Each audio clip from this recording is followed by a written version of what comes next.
Қайырлы күн, қазақ елі.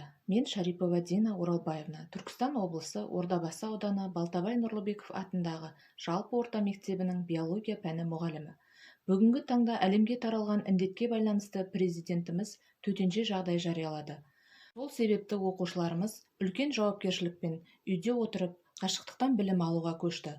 Осы орайда біз ұстаздар қашықтықтан білім беру үшін әртүрлі платформалар мен мессенджерлерді қысқа уақыт ішінде меңгеріп, оқушылардың білімдерін және қабілеттері мен дағдыларын жоғалтып алмау үшін тырысудамыз.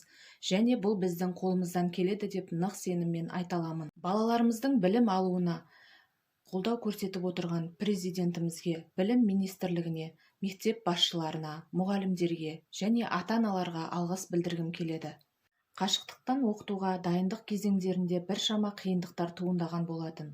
Ол қиындықтармен жұмыс жасауда қолдау көрсеткен Түркістан облысы және Шымкент қаласы өрлеу біліктілік арттыру институтының басшылары мен тренерлеріне алғыс білдіремін.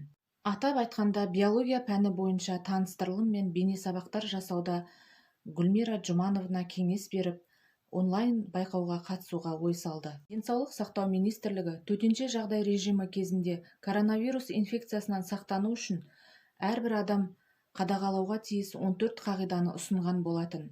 Сол қағиданы сақтап, біз үйде отырмыз, біз біргеміз.